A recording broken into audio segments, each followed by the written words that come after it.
Bow, what's going on? We're back with another Wolves Den. My brother Thanos, you know what I'm saying? The super goddamn spaces, Twitter F1 guru out there in the world running that shit down. You know what I'm saying? The godfather of Twitter F1 spaces, man. What's going on, bro? What's happening, man? Thanks for the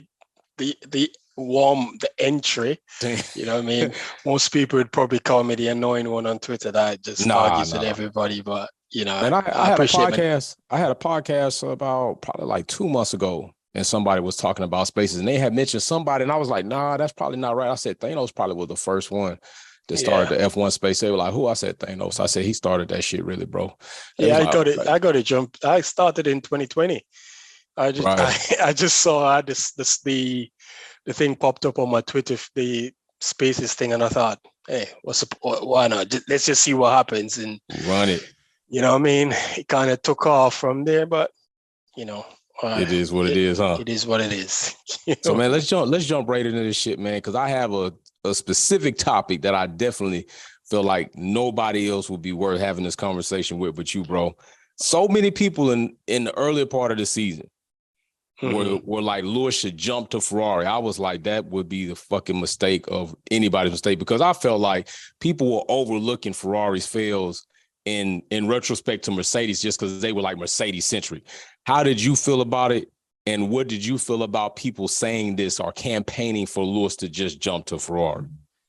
Like I always tweet, emotions over common sense. That's what I think a lot of these comments boil down to. People are just emotional and they're not really looking at it from a logical point of view.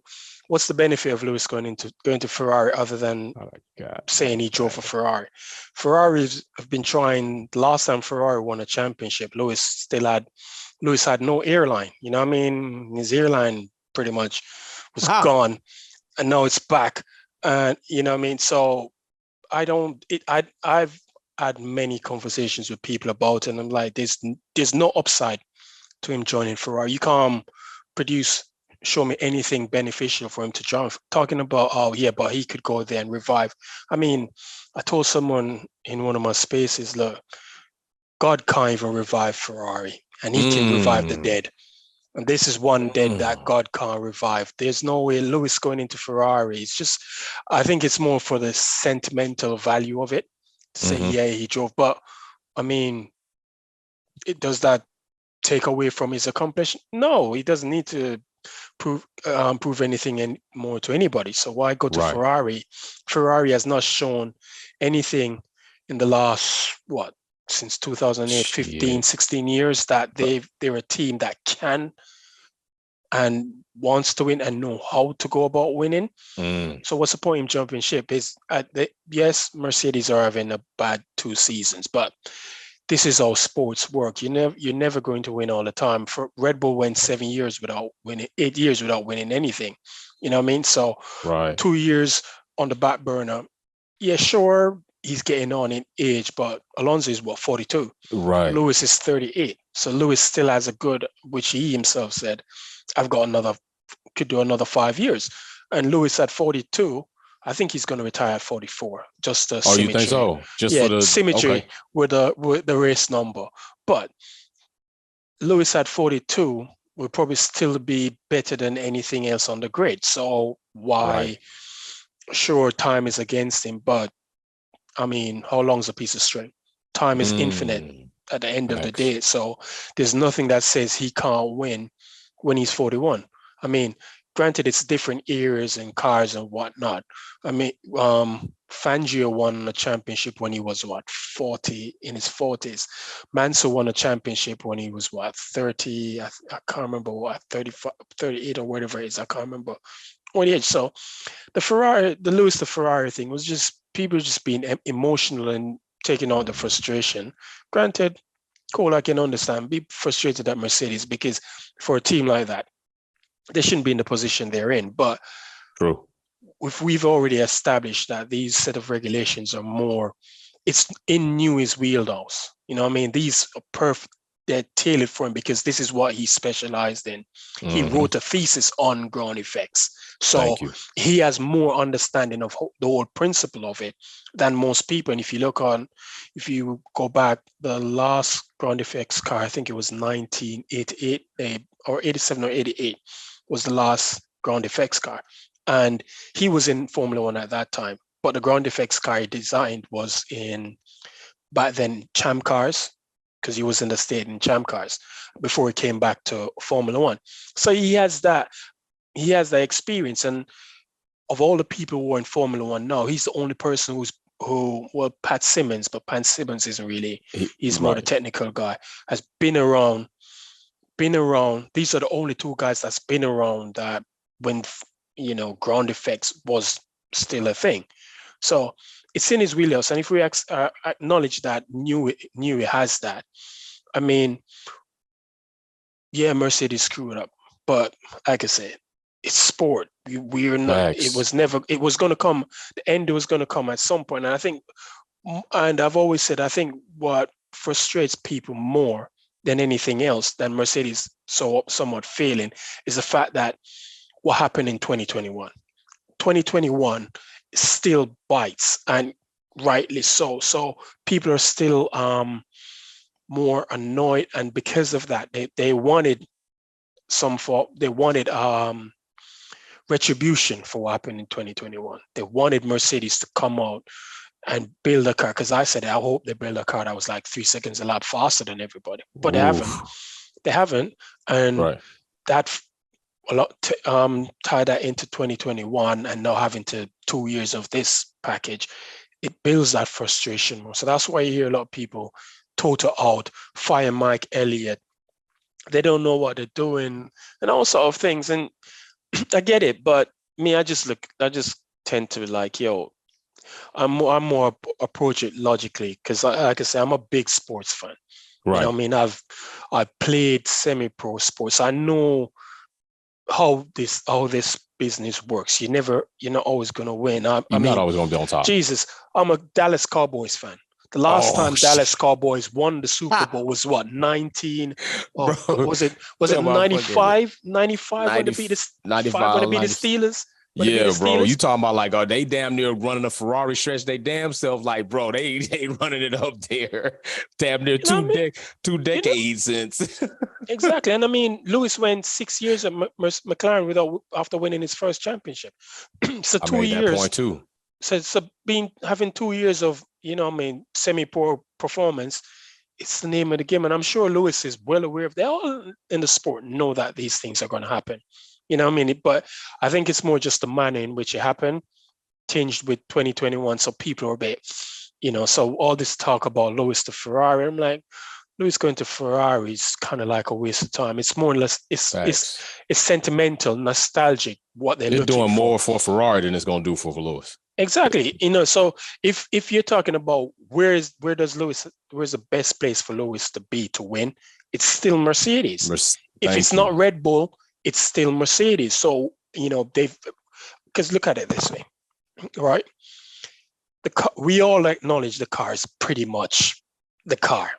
Right. It's nowhere near the Red Bull. But given they've made a concept change in a third of the season, they've not fallen behind anybody. They're still behind Red Bull in the standings. I saw a stat, points differential from last year to this year. They're a bit, I think it was about they're -8 points compared to last year. Ferrari is something like 110 points. Mercedes were third in the championship last year at this point. They're P2. Right. So yes, things aren't going well, but you know what? It could have been a whole lot worse. We're talking about they could have been P6, P7, but they're not. So you look at performance. Exactly. So if you look at it, you can look at it in this way. You can look at it and be mad. All right, cool. I get that. Because we all want Lewis to succeed. I mean, some people said, I'm not a Lewis fan anyway, but well, you know what I mean? Because I don't join the bandwagon of bashing the team and saying Toto should be fired, this or whatnot. So they're still in there. They're challenging for P2 with a concept that they've literally said, yeah, this isn't it. You'd have put it this way: if you saw positions and if you put Ferrari in this position, If Right. Ferrari had faced the situation Mercedes were facing, they would have been further down the grid than they are now. They're fourth in the championship. They're behind Aston Martin. They're about to be fifth. They keep it up. So like I said, so the Lewis to Ferrari thing, it's more sentimental, nostalgic. I don't think anyone in the right mind really wants Lewis to go to Ferrari, because what has Ferrari done lately? Nothing, bro. Nothing. Absolutely nothing. You look at the stat this year. The only races they've actually tended to go on well in is when there's a sprint weekend. Look at the stats. Is sprint weekends. When they had the sprint weekends, they went well in Austria. That's when they pop up. Yeah, they went well in Austria. They went well in Baku. They went well in Spa. But outside of that, yeah. So I think we've only had three sprint races so far: Baku, Austria, and Spa. Then with Spa. Those are the races they've tended to go on well, and they've ended up being on the podium in those three races. But if you look outside of that, in the more conventional, they've not been that great. So why would you want Lewis to go to a team that he's in, even in with a bad car, he's still beating that team? Yeah, they've had more team principle. I think next to Alpine, I think them and Alpine have changed team principle like you change your underwear. Right. Frequent. Right. So, but. So let's do this. Let's do this. Musa, you got a question. I'm going to lower your hand. Go ahead. Unmute yourself, bro. And if he don't come in, I definitely got it. Go ahead, Musa. You got it, bro. Hey, Pam. I hope you guys are doing well. Hey, Thanos. How you doing, man? Hey, what's happening, man? I'm good, man. Yourself? Hey, man. So good to have you back after such a while. Cheers, man. I want to get straight into it. I don't want to waste no time today. I'm going to be just asking quite a few questions. I think the first question I want to really ask is one at a time. Yeah, it will be one at a time. Go ahead. I had been watching this video on YouTube. I don't know if it was one of the main broadcasters or if it was just a YouTube channel, and they had Christian Horner on, and they were just talking about Max's, incredible season up until this point, how he was just having such a phenomenal season and all of that. And the question I had to myself was, if Max is truly on a league of his own, and please do not get me wrong, I'll give him his flowers in him being a phenomenal driver. But if this person, we're putting him in that space where he is in the league of his own, why has Red Bull not have even another world champion in the other race seat? Well, I mean, okay, that's a good question. I mean, Red Bull. Well, because Red Bull has always run a principle of it's like a 1-2 driver lineup. They'll never put two alpha males in the same pen, because they just know it's gonna create some form of problem. If you remember, 2011, Lewis wanted to go to Red Bull. He was spotted coming out of the Red Bull motorhome in Canada. Ted Kravitz reported on it, but it didn't go up. It didn't materialize, and thank God it didn't. I mean, years later, Christian Horner came out and said, yeah, they would have liked to have signed him, but at the time they had Vettel, so and if he had come in, it would have probably upset the balance of the team, because you're bringing in an alpha male to team up with another alpha male, and in situations like that, egos are going to clash. Case in point, Lewis Alonso 2007. And especially if Lewis walks in and starts to beat you, starts getting the better of him, it's going to create a problem. So Red Bull won't unbalance the scale by doing that. So they'll continue to run with somebody who they just brings up the rear, someone who will be there to pick up the points if Max isn't able to win, but which Checo isn't really doing at the moment. So so that has always been Red Bull's modus operandi. So we can't really, as much as we'd like to see them do it, we can't really fault them, because that's how they run their business. It's their business. It's their choice. You know what I mean? Mercedes' choice is a different one. They rather go with two fairly competitive driver, because for them, by doing that, it gives them a better chance. Because if one isn't able to do it, the more likely the other one will. In Red Bull's case, if there was a more competitive Mercedes and Ferrari, Checo, we pretty much can all agree, Checo would be probably P6. Facts. Of, if you know, because all the drivers in Mercedes and Ferrari tend to outclass drivers better than Checo Perez. So he'd be, P6. You're talking about a guy who's getting all qualified by half a second by his teammate in the same goddamn car. Do you believe that? I gotta ask you, because you know that's floating around there. So I don't even know what to Thanos' believe. response to it. to be honest, look. I've always said Perez is a bomb. People have jumped on this thing about praising him, calling him a tire whisperer, and I've always said, dude, he's slow as you know what I mean? Because what he does, he drives at the slowest possible pace. And then once everyone tires goes off, then he starts to pick up the pace. And you're like, that's not how you tell someone who's good on tires. Someone who's good on tires is be able to keep within a moderate pace, within the normal. Say if the average race pace, say it's a 120, and you can do a 120.5 consistently without drop off, and you know what I mean, you maintain. That's someone who's be able to manage the tires and still keep pace. Perez doesn't do that. You find Perez like maybe a second off the pace, and then all of a sudden you just see him start flying, and you're like, okay, so where was that pace? Because he was driving slow.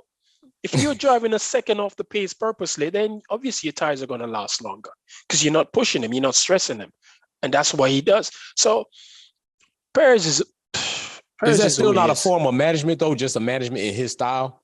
But like if he chooses to manage that way? But the problem with that then is he gives himself a bigger margin. He creates a bigger deficit to whoever he's chasing. Because if you look at especially every lap. Yeah, if you look at Spain, he should have beaten George to the podium. Because if I remember correctly, he started ahead of George in Spain, and he finished behind George in Spain, because once he got down to that position, his pace basically was really slow.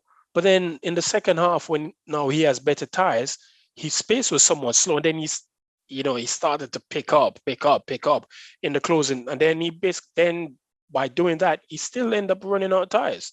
He didn't have nothing left to catch George. So, but going back to Musa's question, genuinely, it's all Red Bull run the team. They will never put anyone in that seat that they feel is capable of challenging Max. So when they're saying Max is performing, at kudos to him. I think Toto Wolff came out the other day and said he's in a position where he can be cocky. You know what I mean? We can't. What can we? The only way we can stop him from being cocky is build something that actually beat him. Then he can no longer be cocky. But he's in a comfortable position where he can be cocky. And to be honest, I have no problem with that. Yeah, if I'm in that position, I'm just gonna be cocky for real though. I'm not gonna try to play this whole thing with a Max and play like I'm just gonna say it. I'm out here killing y'all ass. You know what I'm saying? Exactly. So you know what I mean? Because he's saying, he's talking about not wanting to race because whatever. I'm alone. He's enjoying not having to race anybody, right? Right. Because I genuinely think if you put him in a situation where he has to race, you're going to see the old Max Verstappen come back. There you go. It's not. I don't know why people think he's different. It's the same guy. He hasn't grown up in the circumstances that. It's different. He's now in a position whereby his car basically is that good. He starts P14. You're pretty much guaranteed he's going to finish on the podium. Facts. You know what I mean? By lap 20, he's already up there in top. Or he's going to win the race. Right. Or he's going to win the race. So, you look at Baku, the sprint race in Baku. I mean, why are you going to fight George? He's driving a Mercedes, for Christ's sake. That shit, there was no way George was going to beat him. But he still went and fought him. Could have actually taking himself out the race. But then Facts. after the race, he's talking about why you fight. It's like he knew he was going to lose the place. But if you knew he was going to lose the place, why fight him? Exactly. Just You let could have him picked go a better because you different know spot. Let you're him going go to because get you him know you're gonna track him eventually. down. Right. You're going to get him eventually, so let him go. So if you put him in a situation whereby he's not having to go at it week in, week out, you're going to see the old Max Verstappen. He's the same guy. Same He's just dude. in a far more comfortable position. And this is where I'm more pissed off. This is where my frustration with Mercedes lies. Not with the fact that, not with anything else. It's because had they given Lewis a better car for 2022, Max would have probably hastened his retirement plan. Because if you listen to what he said at the end of 2021, Big and his fact. own and Helmut even said it, that had he had to endure another season like he did in 2021, they don't show how long he would have lasted in the sport. Right. Which tells you this guy's, you know what I mean? If you put him on in that intense championship year upon year, you're gonna see him crack. So, well, like I said, that's Red Bull's how they run the ship. Right. And I can't really fault them. I think it's kind of a whack because I think if you should, you know, there should be competition. If you can't get competition externally, maybe you can get it internally. But that's not going on. And that's why when people said the Mercedes era was boring, I was like, well, Mercedes had bad internal fights. Lewis, Nico from 14 to 16, 2017 and 18, it was Ferrari. 19, Ferrari started off, but then that illegal engine, that fell off. 2020, it was Lewis Bottas. It wasn't the greatest, but Bottas offered up a more challenge to Lewis than Perez is to Max. I mean, he's 125 points behind Max after 12 races. That's 120. crazy. Max can take the next 5 races off. And he'd crazy. come back. Max would come back, and I guarantee you, Perez wouldn't have won all those 5 races. And the thing about that, it's like after being only 6 points behind after what was that, Miami or something like that? Miami, only 6 I points? think, yeah, he went into Miami 6 points behind. Crazy. Went to Miami 6 points. So he is Perez has only had 2 podiums. Was it 2? He's had 2 podiums, I think, since Miami. I think, no, he has had 2 podiums in his last 6 races. That's crazy. You're driving a Red Bull, for Christ's sake. Crazy. Hold he on, has we got 2 a question. more podiums than Lewis. We got a question from Pian. Yeah. Pian, I'm gonna lower your hand. Go ahead, unmute yourself. Hey, Thado, can you guys hear me? Yeah, we got you, bro. We can hear you. Yeah, cool. Yeah, my question was, so obviously Mercedes recently, they picked up I believe it's the aerodynamicist from Red Bull. He's like Adrian Newey's right-hand man. I don't think he's Newey's right-hand man. But I think he's lead. I think they said he was lead aerodynamicist at Red Bull. Okay. I don't know if he's Newey's right-hand man. That would be more, what's his name? Pierre Wack. Can't pronounce his name because I think he's a technical director or whatever it is. Yeah. Okay. Yeah. But I mean, we picked up an aerodynamicist from them, and I think it was like a couple weeks before, before Spa. I mean, either way, do you think that with the addition of this guy plus, who we have now, do you think that Mercedes makes another big stride after the break? Do you think that with the addition of this guy, I mean, obviously Red Bull's not going to change their car at all, but do you think the addition with this guy pushes the potential for Mercedes winning at least 1 race this year? Good question, Pian. I'm gonna mute you real quick. That was good, Pian. Go ahead. For Mercedes to win a race this year, it's gonna require a miracle. For anybody to win this year, let's be honest. Voila. It's gonna take a miracle. Max would have to have the absolute worst race weekend of his entire career. I mean, worse than when he was driving into the back of Grosjean in Monaco. He's gonna have to have that sort of weekend for anybody to beat him.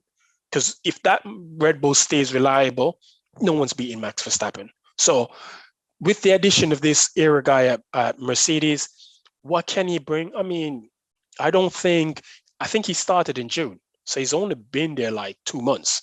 So I don't know what impact he's going to have. I don't know how key he was to the whole Red Bull hierarchy, and how influential he was. But so, and given Mercedes has bigger problems that holding them back performance-wise, as we already. Hold on. You good? They need a new chassis. They need a new rear suspension. So these are so right now they're working within very tight constraints. They can't, the major changes they want to make, they can't make. So if this guy's going to have any impact, I don't know. I've never heard of him. I don't know why I think I'd have heard of him, because there's many people in the sport we don't know about who are actually very good at the job. It's more like it's next year is going to be the true test for Mercedes, not this year. I think because once they're able to do all of these changes, get new chassis, change the seating position that Lewis has been asking for, Right. even though James Allison came out and said he's actually driven cars where he's sat much further than where he's sitting now. I don't know how Lewis didn't pick that up, which kind of strange. So, it's next year. It's going to be the true test for Mercedes. There's nothing much they can do right now more than trying. They're bringing small improvements here and there. I think their goal is, let's secure P2 in the championship. Let's get Lewis at least P3 in the championship. And then 2024 is when you're going to say, well, there's no excuse now. You've identified the path in which you want to go down. It should be bringing results from the first test. They're testing is 21st of February to the 23rd. So from the 21st of February, once that car hits the track, it's supposed to be there. It's supposed to be something that Lewis, when he steps out, he's like, his smile is from ear to ear, where you can say, yep, okay, you've done something. And personally, I think they will. I genuinely believe that they're going to come up with something that can challenge. I think going to challenge from the get-go. Yeah, people call me delusional, but if you look at the gains we've seen from people who've changed concepts, Aston Martin gained 2 seconds from last year to this year over the winter. So, and with Red Bull, basically, you'd likely think they're close to the peak performance of that package. There's not much more they can get out of it compared to someone who has a new concept. So at some point they're going to converge. The question is, how quickly are they going to converge? That's the big question. Right. We don't want this convergence to come at the end of 2025, because then no, we can't have Max winning five in a row. Sorry, that shit would just annoy me. I can't do 2 more years of Max walking away with it. Because if he wins, I can't have. Right. Yeah, I can't have. Well, I mean, if he wins this, he's gonna win. He's gonna win this season. That's season. The season's pretty much over already. Right. So we can't have that for another 2 years. I think if Mercedes comes out with a dud next year, I'm going to go full 2016 on the ass again, because man, 2016, I was a terrorist on this goddamn platform. I was at them weekend, because they eventually blocked me. So, I mean, this is probably my the third or fourth Twitter account. Just man, oh my gosh, they know. Yeah, so. Yeah, but but you just calling it like it is, bro. Like for real, like some people can't be afraid to criticize your own team when they start fucking it up.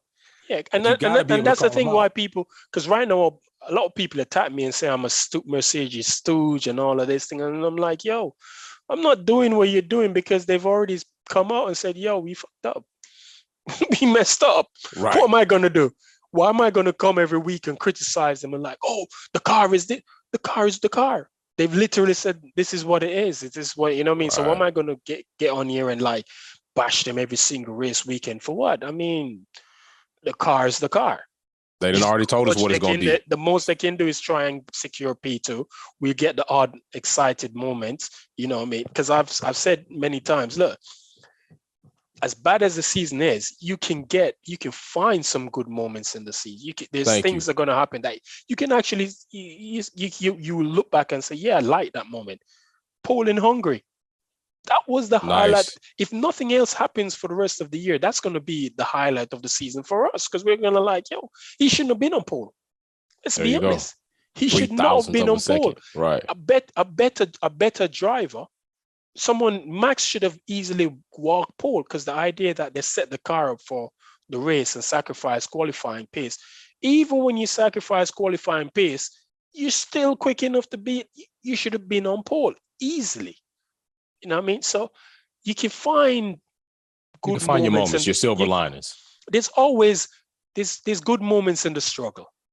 There's some good Well moments in said. struggling, and I don't know why people think, because it's like, oh, because you're poor you can't smile. Oh, you're gonna find that, you know what I mean, there's gonna be something even during poverty that's gonna make you smile. You know what I mean, you can look back at it and say, yeah, I'm poor, but you know what, this moment was actually quite fun. Right. Exactly. So, but how effective that new aerodynamicist guy is gonna be, Wow. we'll Next know year. in the future, and let's be honest, we won't even know, because we're not going to know if he's the one that made the impact or Good point. whatever it is. So, because Red Bull have lost Dan Fallows, they've lost Peter Pedromo, they've lost, I can't remember the guy who's going to McLaren, I can't remember his name, I think it's Garcia or whatever it is, he's going to McLaren. I mean, they've lost people, but there's many people within this industry that we don't know. We don't know how good these people are. You know, I've heard people saying Mercedes need to revamp the technical team. Revamp it with who? Because we don't know any. Because prior to Dan Fallows leaving, a lot of these people no one knows. You don't have to go and get a Dan Fallows to be successful.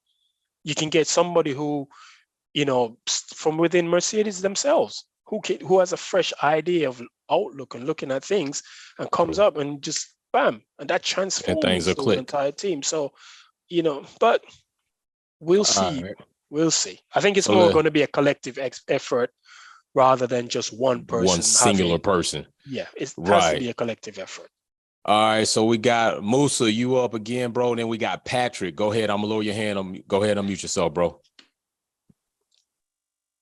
All right. So I'm just getting back to my notes real quick. Yeah, I just feel like, you know, with regards to this whole thing of them putting Max on a pedestal, will obviously just create a crazy expectation. And obviously when someone doesn't meet that, or when the time comes where, you know, you lose a race because of that, it just makes things a lot detrimental. But you know, seeing that you were talking about, you know, Merc, you expecting Merc to have a more concrete platform, it being the W15. Mm-hmm. Do you, from what my observations were from the last the last 3 years, including 21, don't you think that Merc is making a fundamental and flawed mistake by focusing their energy again on the next year's car, when in fact we should be getting even more data from our W14 or the W4? And I mean, you know, usually I understand the frustration we have as fans, and now I'm just talking about, you know, ordinary day people, fans that love the sports and that love whatever teams that they have. You know, we're quick to judge and forget that, you know, these are people, really smart people. A lot of them are, it's not their first rodeo making Formula One cars or anything aerodynamic based. These are smart people doing this thing, you know. So your question is, your question to Thanos is, do you think they're making a mistake by focusing on next season's car versus getting as much as they can out of this season's car?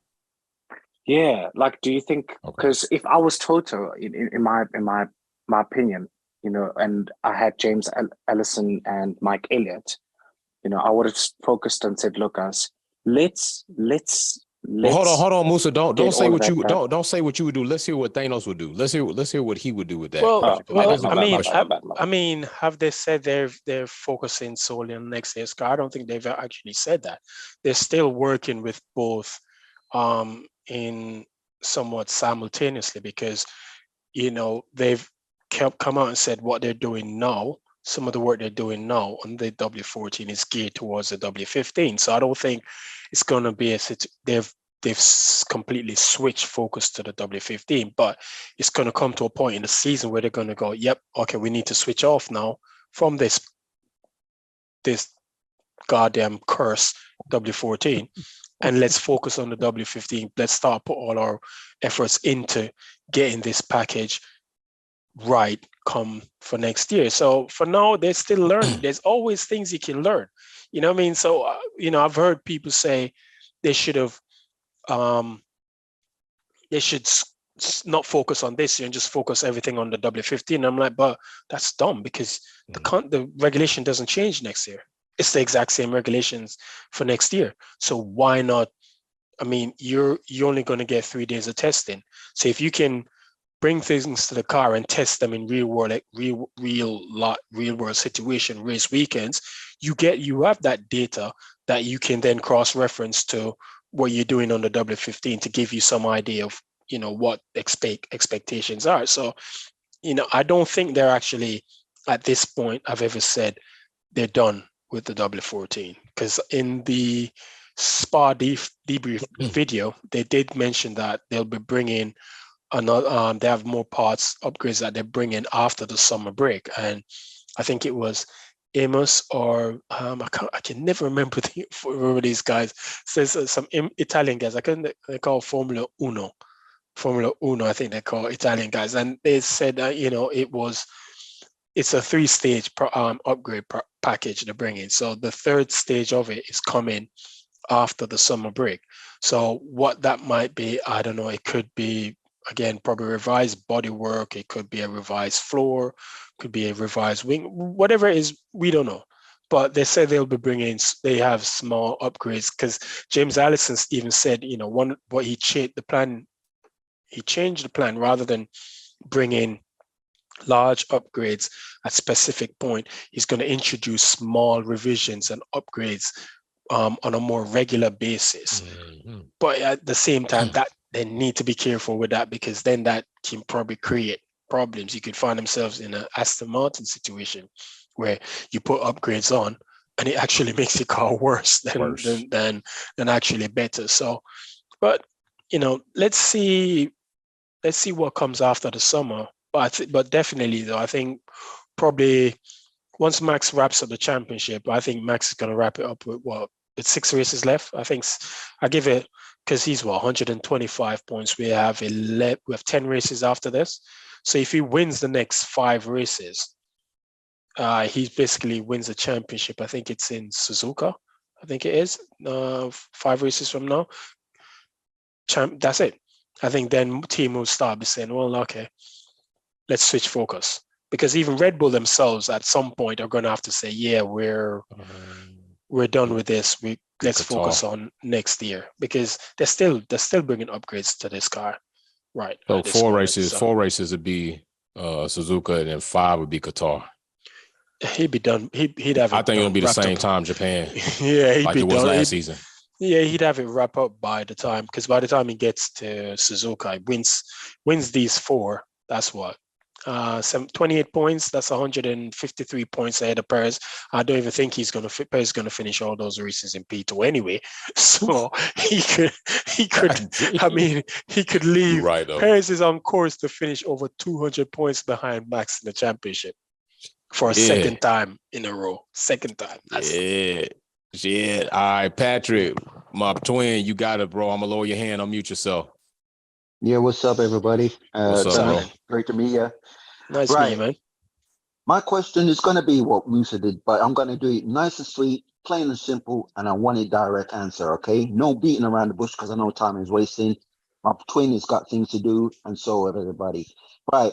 The question on this is, right, from Mercedes' point of view, keep on planning to do the W15, right?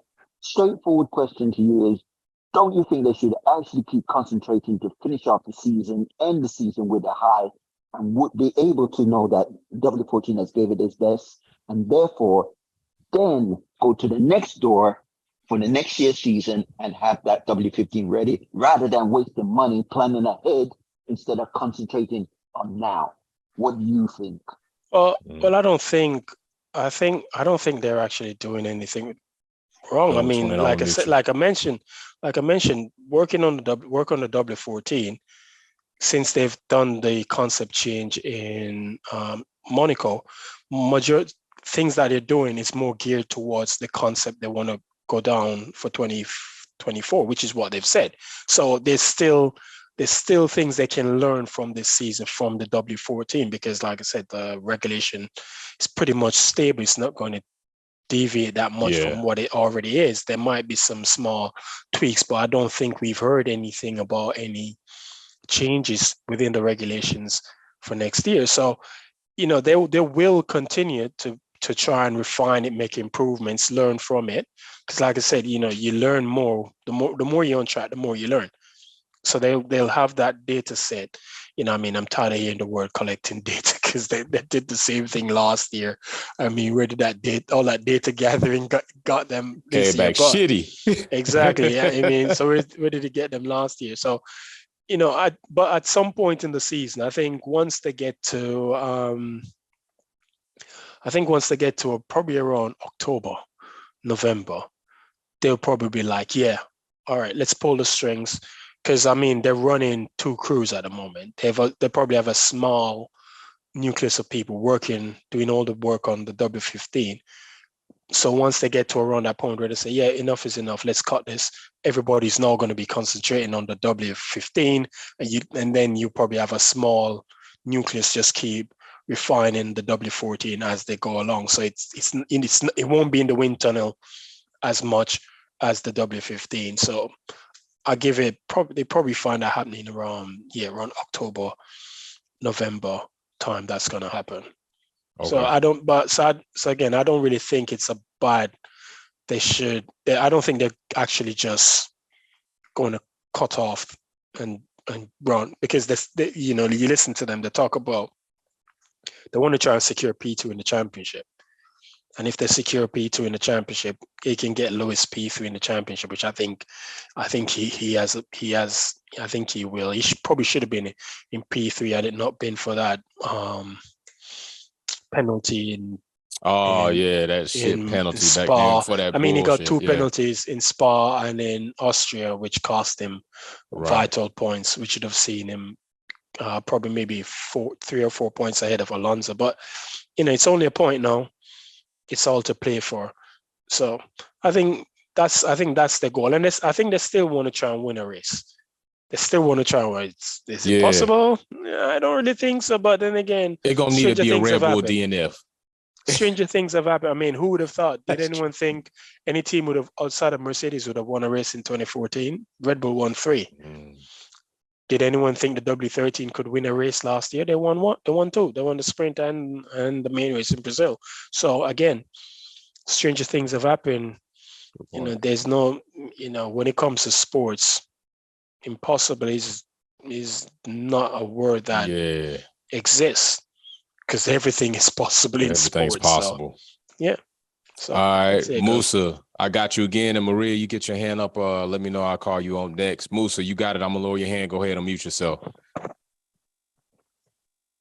Although I have my suspicions and my emotions will obviously run high with the FIA, I do feel like they're waiting for the championship to be wrapped up before they drop the cost cap.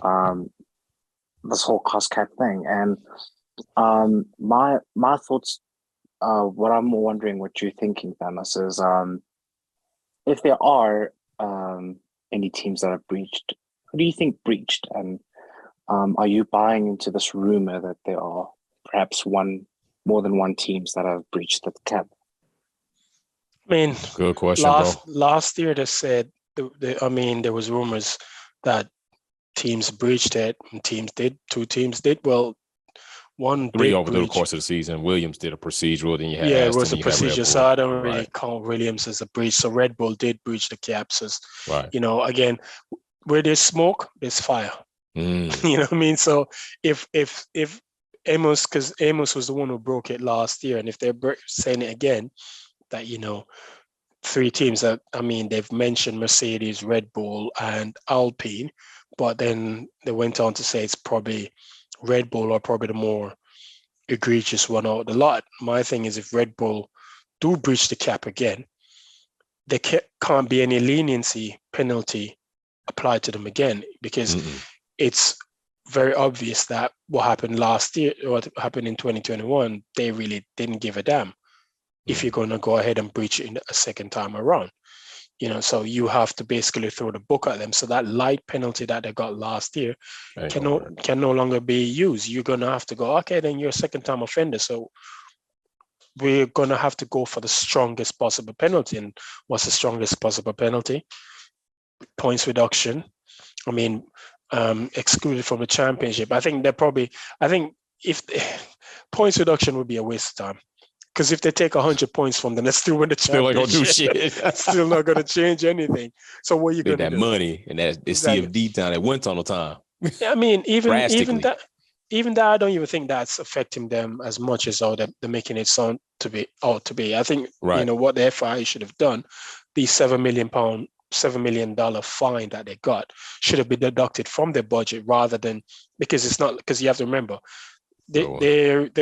they're used to spending 400 million a year. So if now they're spending 150 million, granted they probably still spend another 200 million on other things that's outside of the cap. They still have a margin where $7 million is nothing to them. Right. So it doesn't really affect them. So if you want it to be effective, you go, okay, because I said this is what they should have done. The fine should have come out of the budget. And their wind tunnel time is reduced rather than, because I think when it works out, I think it's only 7% they actually lose rather than, I think it was 10%. It works out to be like 7%.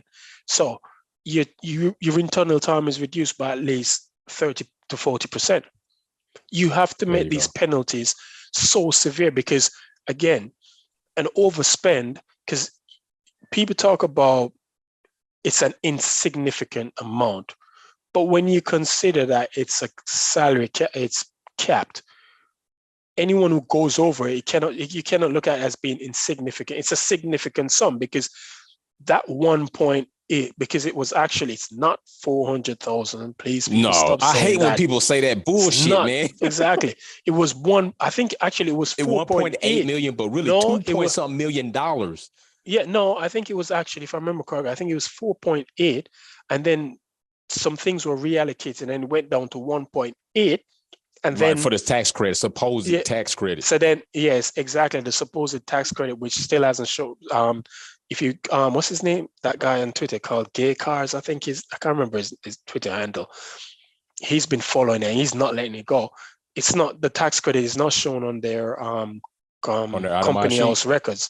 Yeah, it's not shown on the records. So where's that 1.4 million? So saying it's an insignificant sum, and Christian saying, it was spent on catering, and it had no effect on performance. I'm like, well, it did have an effect. It's an indirect effect. You don't necessarily have to spend the whole 400 or whatever 1.8 on the car. But if you're saying it's for catering, you're feeding the people who are building the car, so it has a direct correlation to the car's performance, because people work better when they're full rather than when they're hungry. So if you feed them, they're going to be more productive. So, but anyone who breaches the cap, and I pray it's not Mercedes. I hope it's not them, because if it is them, oh, God help them. They're going to get posting their ass. Oh, that people are going to be like, so you breached the cap and you still build a and you didn't do shit. You still didn't do jack. So I pray for their sake, they better make sure it's not them, which I don't think it is. Nah, because, I don't think so. I think, because remember they did the dry run that in 2020. So they have that experience along with 2021. So I don't see why they would now implement different protocols that would cause them to go over it. But it's like, it could be Red Bull again. And a theory that I think it was F1 Diplo who put it out, that could the sudden firing of people at Alpine be related to the budget cap? Could it be that because they're rumored to be one of the teams that have breached the cap? So could these people are they trying to get ahead of it by firing these people and say, yeah, but you've breached the cap? But I don't see how Otmar would get involved, because didn't Otmar not only started this year or late last year? I think he started there. I don't remember when he started. Last. Yeah, but so and like I said, that money that they overspend, it can give you an advantage that teams can't get, because again, you overspent. Teams can't overspend, so whatever you gain from that overspending is going to be there. It's a pretty much a baked-in advantage for you that teams can't spend that extra money to get back. It's going to take them longer. It's going, they have to wait to get up to that level where you've already. So by the time they get to that level, you've already passed that. So. True. But let's see what happens. I just think it's probably taking too long, though. This process is too long, because it's more. Last year it was October before we knew anything. We're pretty much 3 weeks away from September, so it's more likely it's going to be October again before we hear anything. And then what's the case? And if it comes out whilst in the middle of the season, and it so happens that it is Red Bull, what's the penalty going to be? What is the penalty? I mean, I've said, Ross Brawn came on and said, if you breach the cost cap, you're going to lose your championship. That was a dog that had no bite. His bark was loud. His bark was worse than his bite. That dog had rubber teeth. Right. So they didn't do anything. So in a situation like this, now if somebody does breach the cap, what are you going to do? Because the world's going to be watching. Okay, what are you going to do? And they've pretty much put themselves in a sticky position right now. They themselves in a corner. Yeah, because if they go ahead and give someone a very severe penalty for breaching the cap, they're going to be like, well, the precedent says this is what we should be getting. This is what Red Bull got for doing the same thing, provided the monetary margin is around the same. Yeah. Right. So you can't. So if it's the same monetary margin and then you give them a severe penalty, they're going to be like, well, why did Red Bull get a more lenient penalty than we have? We've pretty much done the exact same thing. Right, then and we're not repeat. Exactly. So then you're going to start you further questioning the legitimacy of the FIA, and like, okay, are you guys actually, being biased here towards Red Bull? Because why would you give them a lenient and give me a harsher penalty? So, and that's why when people say, oh, Mercedes should go ahead and break the cap, I always say, look, in Jamaica, there's an old saying that goes, puss and dog now have the same luck. You know what I mean? Which means my luck and your luck is not the same luck. Same. You can buy a lottery ticket today and win the 1 billion, the super lottery draw is in America, and I buy the ticket just like you, and I don't win anything. You know what I mean? So my luck and yours is not the same. And so saying Mercedes should go ahead and do that doesn't mean they're going to get the same leniency. They could be the one that end up be put on, get railroaded. Exactly. You know what I mean? Get sent to the gallows and get hung. They just hung you by your balls because they want to make it. So you see me. So, but it's going to be interesting to see what the outcome of that whole thing is. And I don't think the cost cap was done in the right manner. I think the starting figure was probably too low. And I think if you're going to implement, if you're going to come, because the cost cap is similar to 2014 token system with the power units, because there was a lot of changes that Good point. Renault wanted to make, Ferrari wanted to make to their power units, but they couldn't do because they were restricted with where they could make improvements, and it wasn't the areas where the tokens were. It was outside of that. But eventually they realized, this is not going to work. So what they did, they got rid of the token system. This is what the budget cap is. I think it started off a bit too low. The figure was too low. I think a proper starting figure would have been like 200 million. And then you start gradually reduce it over time. So then you do an incremental, I work in finance, so it's if you do a straight line depreciation, so if you depreciate the figure, the sum by 5% or 10% per year, straight line, that brings everybody in line.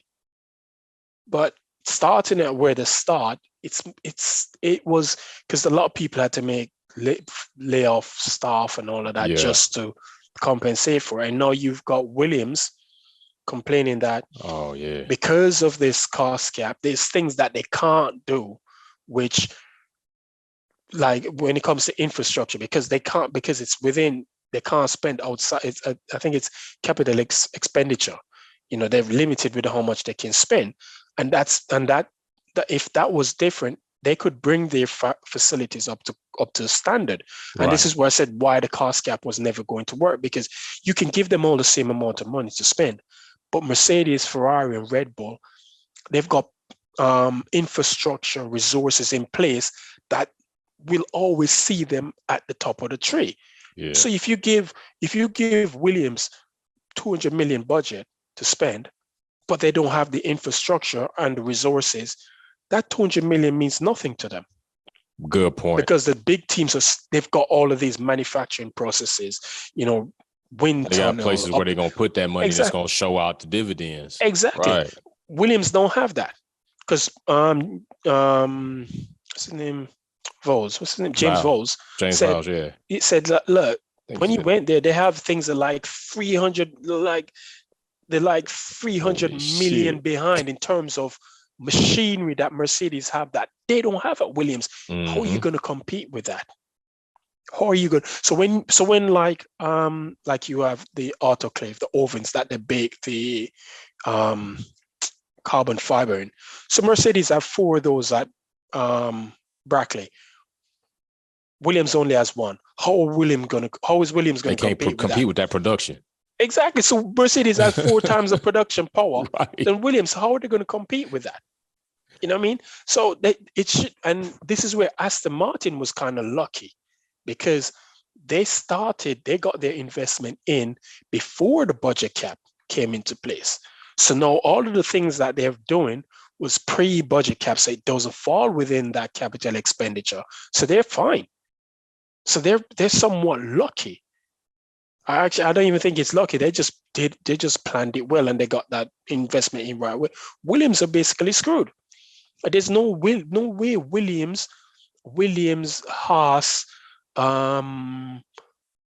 I was gonna say, are you gonna try to bring AlphaTauri in? I don't know, because they kind of get some good hand-me-down type shit. I just saw a tweet from Helmut Marko saying basically next year AlphaTauri has to take every single thing that's allowable under the regulations from Red Bull.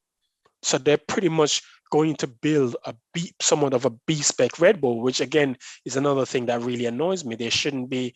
It's only Formula One where you have exactly. Formula One is the only international sport I know where you have a team that's owned by the same entity competing against each other, and they're not. It shouldn't be happening.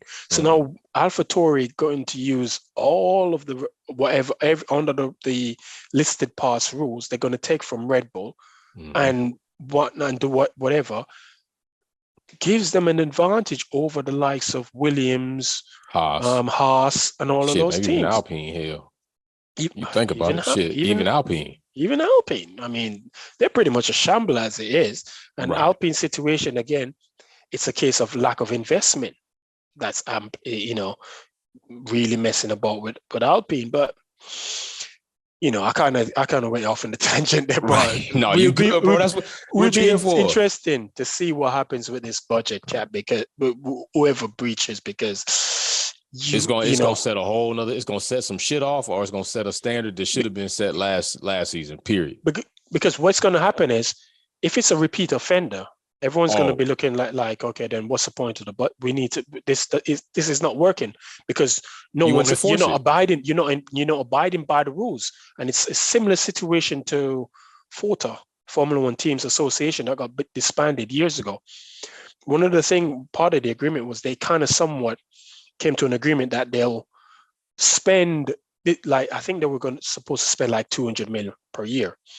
And I think Bernie went to each team and kind of gave them different deals or whatnot, and they're pretty much like screw FOTA and just start spending because do what they needed to do, and that's what held Mercedes back for so long when they came back in, because they were trying to stick to that spend of, I think it was 200 million. They were trying to work within that spend, but Ferrari, McLaren, and Red Bull weren't doing that. They were still spending 300-400 million. So that's when Ross Brawn and all of them went to Daimler like, yo, if you want to win, you're going to have to up the budget. This is not going to work. And 2013 was the first evidence of when that budget was increased. And you saw they went from, I think they were finished P5 in 2012 to finish, I think they finished P3 or P3 in 2013. And that was the first time they actually got more money to spend. So if someone breaches the cap again, these teams are going to start looking at it like, yo, nah, sorry, this is not working. Because if we're trying to abide by the rules and this keeps happening, what's the point of having them? It's not, Right. it's obviously it's not working because too many people are breaching it. That's facts. It's See, ineffective. Hold on. let's see. So we got Patrick and then Penn. I'll let you bring it home. Patrick, go ahead, bro. I'm gonna lower your hand. Unmute yourself. Yep. We keep on hearing too much about this budget cap. Thanos, Yardy man, what's respect you? Respect, man. Respect. Because as we know the saying back home, as you said, there's another saying that always goes, peace shall never prosper. And don't you think that Red Bull should now be knowing that saying? Because at Yeah, the but end the of the day, hey, they but the actually prospering, man. Hey, that's let's be honest. That saying "thief shall never prosper" is a lie. Have you not seen politicians? Right. I was just gonna say Have the you not seen political world would say politicians? different. Have you not seen politicians? Who's balling. a bigger thief than politicians? And them man, True, them guys profiting as living the life. You know what I mean? So I mean, But don't you actually feel My that bad, this Patrick. Go budget ahead, cap- bro. You got it. Yeah, so don't you? I agree with you guys because at the end of the day, we if you're giving a parent give a child a rule, right, to obey and never disobey, right, and that child breaks the rule, you get punished, right? Am I wrong? Yep. Then Right. why on earth do this team have to do such a thing and then get caught with their hands in the cookie jar, as the saying goes, and yet trying to deny? And now you can't even trust the sport anymore because all is flying is just lie. And that's what makes this sport look uninteresting. But as I say, don't you actually feel that rules should stick to this Red Bull team and make them take the punishment if it was in NASCAR way? Look, the thing is, again, Good question, Twin. Go the ahead. thing is, Go ahead, Dan. the only thing you can blame Red Bull for is breaking the rule. What punishment they receive thereafter has nothing to do with them. Right. What the FIA should not have done is they shouldn't have within the regulations put it where they can actually bargain Thank you. with the ABA. panel, Thank you. ABA, as to what kind of punishment they'll be willing to. No, what you mean? I'm Ain't not no gonna bargain here. bargain with you to tell you what kind of punishment. It's like Tory Lanez. He got found guilty of shooting Megan Thee Stallion. Imagine him going in front of the judge and like, all right, let's bargain on what sentence I want from you. And the judge said, I'm giving it. No, that's too harsh. Nah, I want that's too bad. 5 years. That's pretty much That's what the fucking ABA pointless. was. Exactly. That's pretty Right. much what the ABA was. You know, they had them come in front of them and they put in the case as to, no, we don't give a damn. You broke the rules. There's 10 teams, and you're the only one of the 10 teams why I'd even punish them more? Because your ass didn't participate. Exactly. They were the only teams that didn't participate in the 2020 dry run. So that means they felt like, okay, now we can do this. And if they had done in 2020, they probably wouldn't have breached the cap. So Right. it's not you can't blame Red Bull for the punishment they receive. You blame the people who hand out the punishments, and they were pretty lenient with Red Bull. And that should not have happened. There shouldn't have been anything within the regulation that says a minor or a sporting breach, because I've made the argument from day one. Teams can attribute performance to spend. Because if a team says, okay, a brand new front wing costs us 250,000, and a new front wing at 200 can give us a 10th in performance. A 10th in performance can win you a championship. There you go. A 10th in performance is the difference between you finishing P3 or P4 in the championship. That's money. because the higher you finish in the championship, you get what? More money. So if someone has a breach of 2 million, you can look at that and say, no, that's actually a sporting breach, because you can theoretically attribute performance to that money. Whether Right. the idea that, oh, it wasn't, we don't care what it was spent on, but because if you overspend 2 million, that means you overspend somewhere. You overspent somewhere. Mhm. That's why you're over the cap. So, and there's a performance. We can tie performance to monetary value. So Right. no.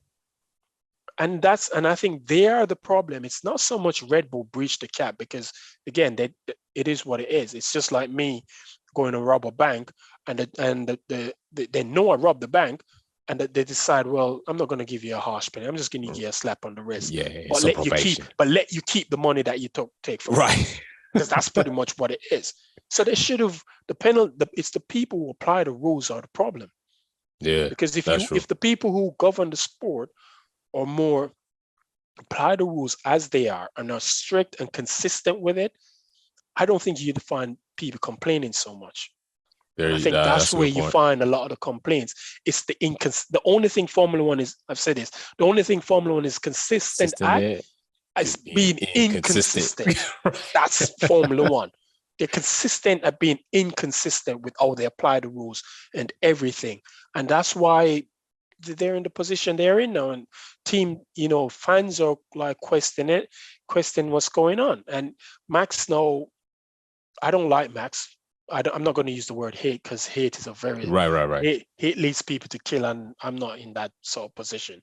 I don't Right. like him as I don't find there's nothing endearing about him. I don't really like him as a person. His character and shit. Yeah, exactly. Like, I can't dig it. His character. There's nothing endearing about him, that whatever. But in some ways, I kind of feel pity for him. And I tell you why, because he's going to have to live with knowing his first championship was handed to him because of the rules being broken.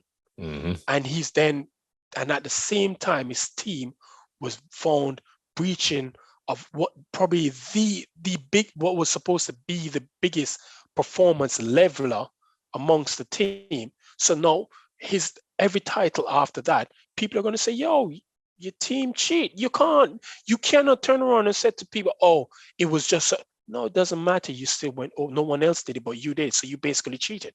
Mm-hmm. Whether you willfully or not, you cheated. Because if you had proper procedures in place, you wouldn't have gone over that cap. Right. So you cheated. So he's going to have to live with that, knowing it. Granted, he doesn't care, but but for the rest of his life, he's going to be hearing that. He's going to be, and knowing, as much as he tries to put it out there that he doesn't care, I think secretly, it bothers him. It bothers him because he knows that things had gone the way they should have. As if rules were followed, he'd be sitting on one championship right now, going on to his second rather than his third. And I don't think that's a maybe. You know what I mean? So in some ways, I feel pity. Like I said, I don't really like the guy, but I feel pity for him because he's going to have to live with it. And in some ways, I'm kind of glad. I'm kind of happy at the same time because, I don't like him. Sit with that shit. Yeah, exactly. You're going to be known.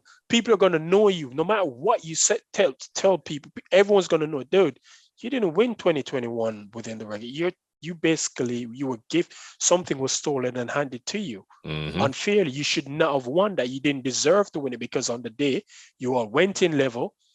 And on the day, you weren't the better driver. No. You were basically you were 16, 17 seconds behind. Bro, at any point in time, on average, 10 to 14 seconds getting his ass gapped.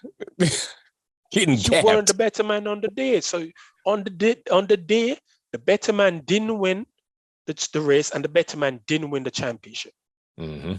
He's gonna have to live with that for the rest of his life, no matter how he tries to play the history. And it's always going to be talked about. It's always going to be talked about. It's the biggest scandal in Formula One's history. It's the biggest scandal. I mean, next to one to that would be what, like Crashgate with Alonso, that whole situation, or what you would say? I think Schumacher, Hill, Oh, the Schumacher Damon Hill situation? Yeah, What about the Senna we and got Prost? disqualified and all. So I mean, there's been other controversial Yeah. moments. Senna, Prost, where Right.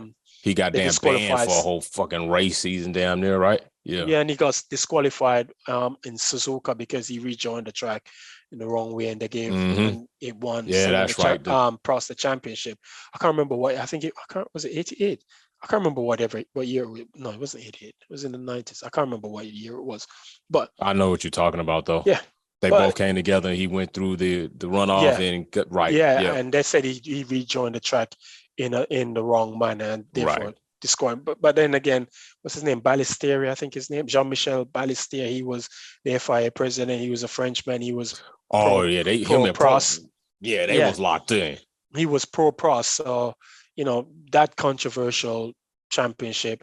So we've had controversy, but I think this one in itself is the biggest because we all witnessed. I mean, like shit. I ain't got to tell you. Saw the shit, right? Hey, we're gonna let P bring in the last question, man. I'm gonna lower your hand. Unmute yourself. Thank you, Jay. Go ahead, bro. So my question is, it's kind of a sort of a lengthy question, but if Red Bull wasn't here, right?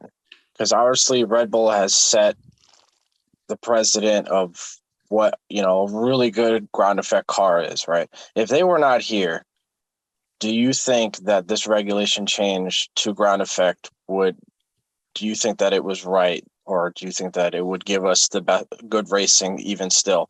I know the rest of the pack is pretty bunched, but if you look at everybody else, Mercedes is struggling, Ferrari is struggling, Aston Martin is struggling. Everybody's struggling but Red Bull. If Red Bull wasn't here, do you think we'd still have do you think the racing would be should it be for the standard of Formula One?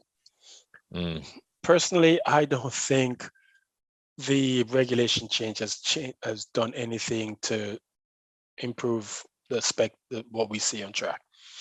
I think historically 2021 would go down as probably the best season we've had in the last. That shit was cranking. Whatever in the last, I think if we're gonna come in the last decade, I don't see what the ground effects has done, because if anything, what you've seen is it's pretty much one way you can design a car to win, and that's the Adrian Newey way. But nobody knows how he's done that.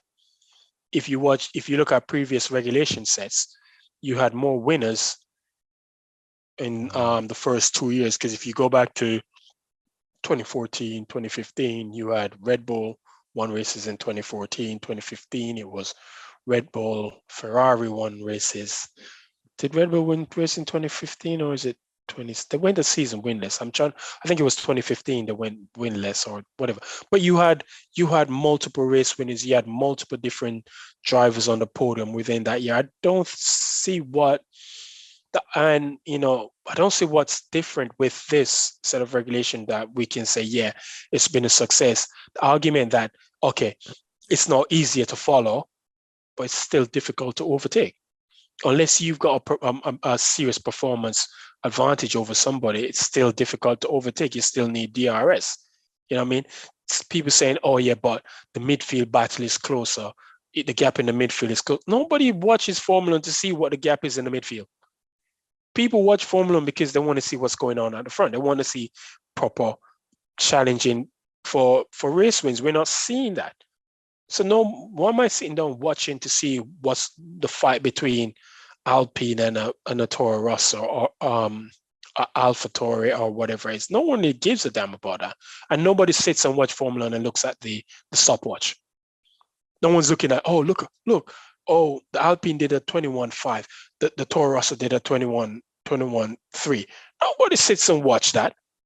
People want to see is there any on-track battles? Is anybody overtaking anyone? And don't get me wrong, you don't have to have multiple overtakes for a race to be good. There's other ways a race can be good. It's the intensity of thinking, will he catch him or won't he catch him? It's like that small mistake where he can damn capitalize exactly. on Again, right. Silverstone, Lewis, Lando, they didn't overtake each other, but that fight was an intense fight because you could see, someone with they went at it to gain that position, and you think, okay, is he going to get him? Is he not going to get him? So you get that sort of different sort of way of enjoying it. You don't have to see multiple 10, 15, 20 Right. overtake a lap for it to be exciting. But I don't know. I'm indifferent to the regulations. I think if and this has always been Formula One's problem, they're too quick to change.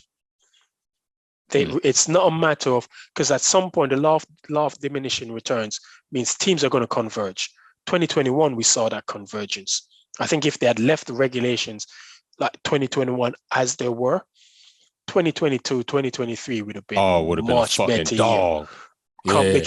Because I would have expected Ferrari to have come back in the fight, because and McLaren would have been making their progression up, bro. It would have been a dog. Exactly. So it would have been a much, because then you'd have a multiple car team battle, right? But we're not seeing that now, and I don't think we're going to be seeing that anytime soon. Right now, the only thing that can save Formula One right now, Mercedes is the only thing that can save Formula One right now, because if Mercedes doesn't build a good enough car, we don't. No one expect Ferrari will, so that's a waste of time.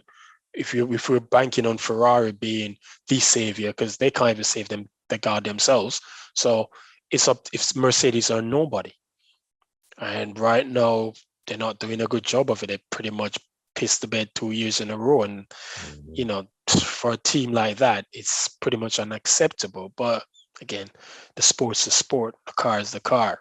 So, but like I say, I'm indifferent to the whole ground effects thing, because it just shows that there's not multiple ways you can design a winning car. Okay. It's pretty much centric to that.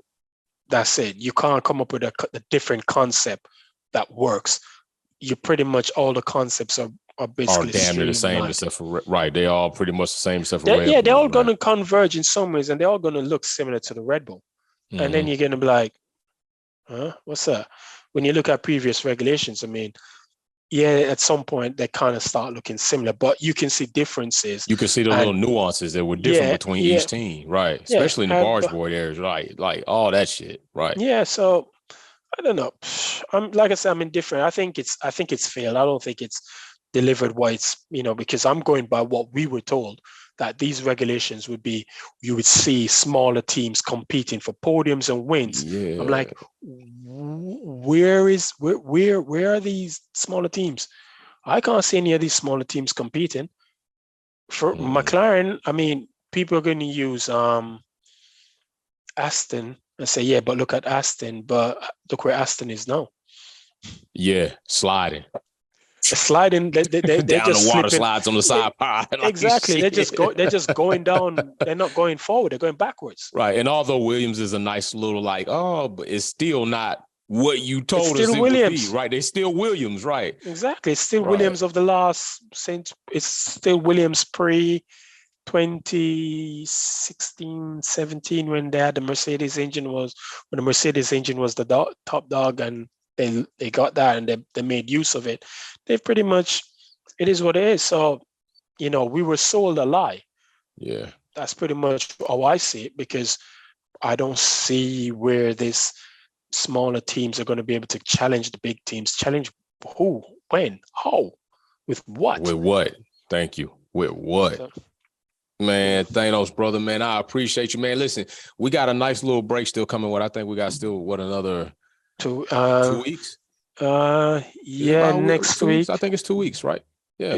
No, 1 week. 1 week. Next week. All right, bro. So because it's the first race is it's the weekend of the 25th. Next week, Friday is the 18th. All right. So listen, we got to. So what's up with next week, bro? Can we get back next week, man, and chop it up before we actually enter the race week? Like I said, man, just drop me a message and let me know. Let me know when you want, and I'll just let you know on my availability at that time. But I should be around. All right, that's a Yeah. bet. Listen, that's Thanos, man. The fan pull back up. He'll be pulling back up again before we go into race week after the summer break, which I know a lot of you all going to have questions, especially as that week builds. A lot of information is going to be coming out, whether teams updated, how they updating pictures. So we'll have our brother Thanos back, and then y'all can come at him with that as things start developing. Thanos, brother, thank you for coming by the fam house, man. So listen, that's another Wolves always, Den. man. Oh, always, bro. Damn it, you know Always. you're welcome. If you're not in, it's because you're not in. It's because you're not VIP. Next time, get in VIP so you can get in with the fam. All right. We're about to be out. We'll see you all later live for F1 Minute. All right. Peace. Thanks for watching another episode of Wolfpack Performance. Don't forget to check out some of my other content on Formula One and motorsports topics. Like, share, subscribe, and we go live on the weekends. See you soon.